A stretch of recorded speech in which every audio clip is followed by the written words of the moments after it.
Kiniing maong pamahayag gituyo pagmugna aron sa pagpaambit ug pagpadayag sa mensahe sa paglaom, gugma ug kamatuoran mahitungod sa Dios nga pinasikad sa balaang kasulatan, ang Biblia. Ang mga pulong ug mga unahuna nga gipaambit sa magsisibya tuyo ug tinguha lamang nini ang pagsulti sa kamatuoran. Way relihiyon nga gituyo pagligis sa mga pamahayag. Anaara sa maminaw ang desisyon sa pagsabot ug pagdawat sa kamatuoran.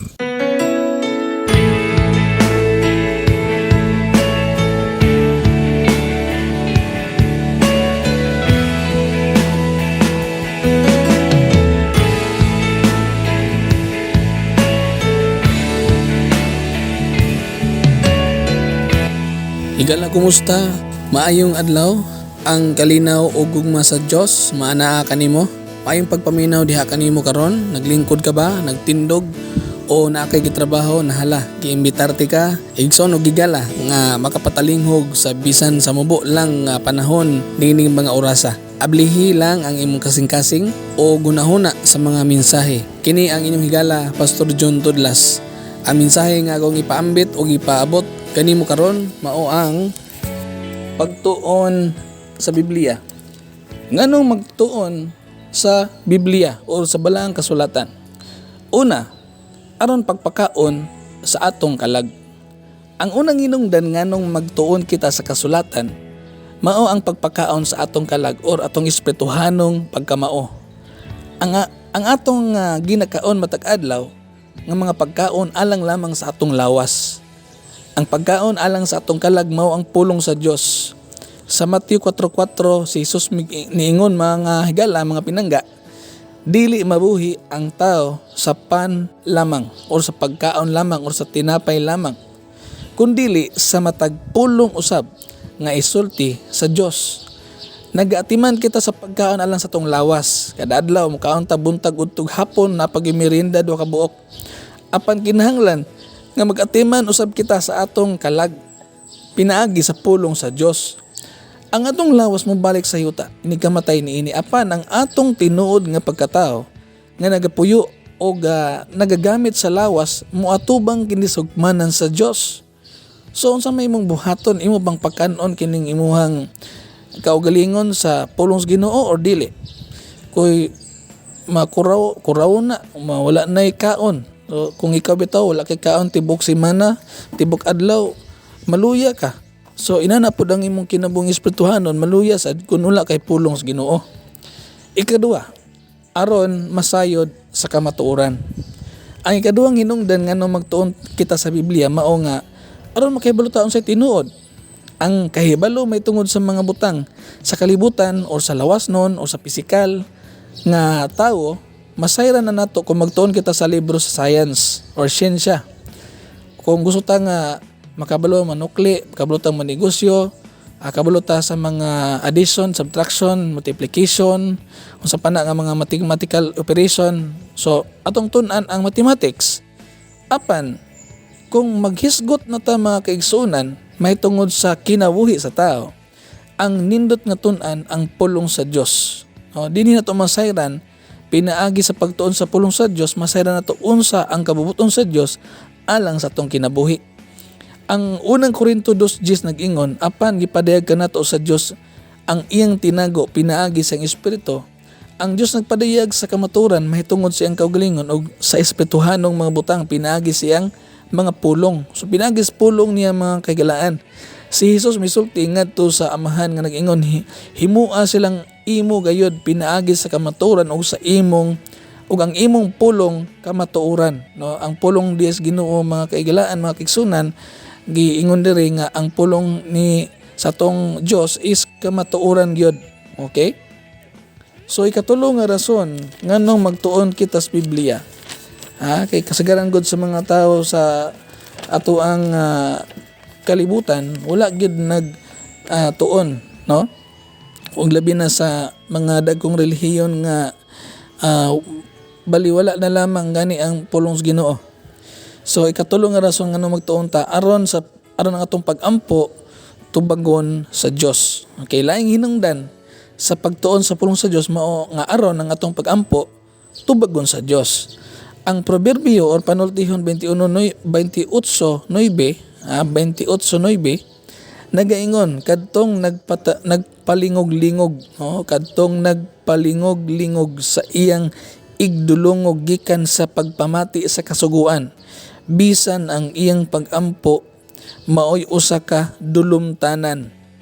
Nagkapasabot dinhi nga kun dili kita mamati o magtuon sa mga kasuguan sa Dios, bisan gani nga atong pagampo mahimong dulumtanan alang sa Dios.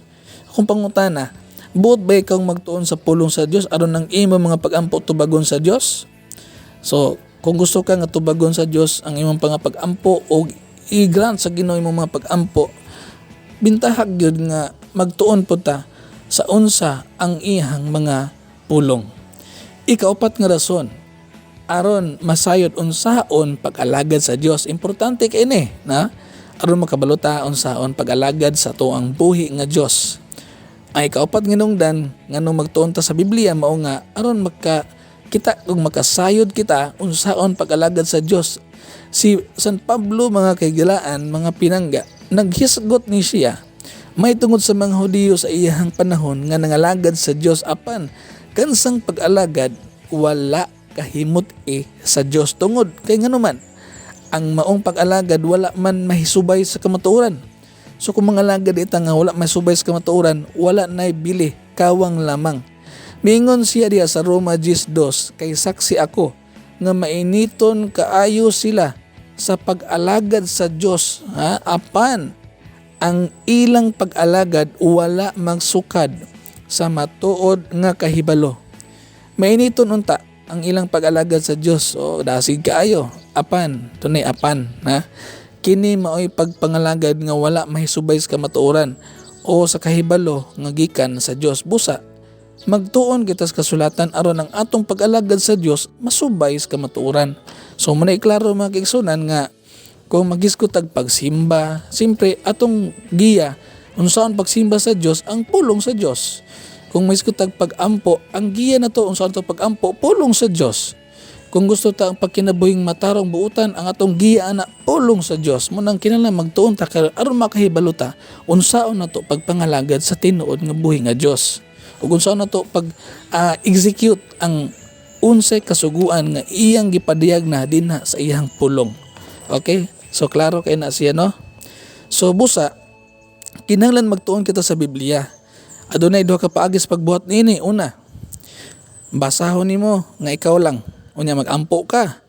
Unya mangay kag tabang sa Holy Spirit nga mo'y magtudlo nimo sa tinuod. Unya sa panahon nga si San Pablo kaniadto mag-igsunan dunay mga Hudiyo nagbasa sa kasulatan matag adlaw, unya nagsusi pud ni sila sa unsay giwali ni Pedro. Kidi sila mga kaigsunan mga taga Berea nga bukas kayo ilang unahuna kaysa mga tao nga naa sa Tesalonica. Nya kani sila mahinangpon kayo sila nga namati sa mayong balita. Nya matag adlaw nagtuon pagyud ni sila sa kasulatan aron pagtinog gyud kung tinuod ba gyud ang gisulti o giwali ni Pablo.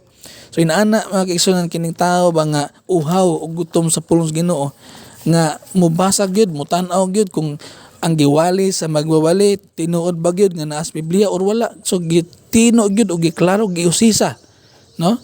Unang ikaduhang rason pod na maminaw, paminaw, ikaduhang paagi nga aron ta mo kuan makabalo. Maminaw sa mga alagad sa Dios sama niining maong broadcast ngayong dunggan.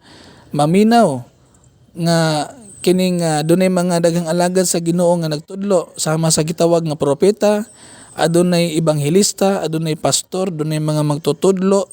So kana gibutang sa Ginoo aron pagtudlo sa kamatuoran. Unya gihimo niya kini aron pag-andam sa tibok katawan sa Dios aron motubo ang lawas ni Kristo ug mo matured kita kanang mohingkod ang atoang pangunahuna atong mga pagbati. So kabubuton sa Dios mga kaigilaan, mga kaigsunan, ang paghimo sa uban nga ingon nga mga apostoles, propeta, ebanghelista, pastor, magtutudlo aron motubo ang motubo og mohingkod ang iyang katawan. Busa kinahanglan maminaw kita kanila.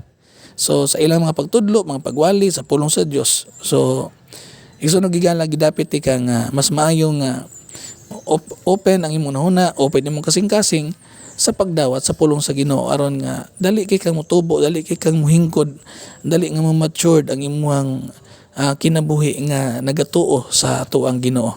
God bless nimo mga kaigsuonan. God bless nimo igsuon nga naminaw karon hinaot nga ang Dios nagahikap sa imong kasing-kasing og nagatandog sa imong kasing-kasing og naglamdag sa imong nahuna karon.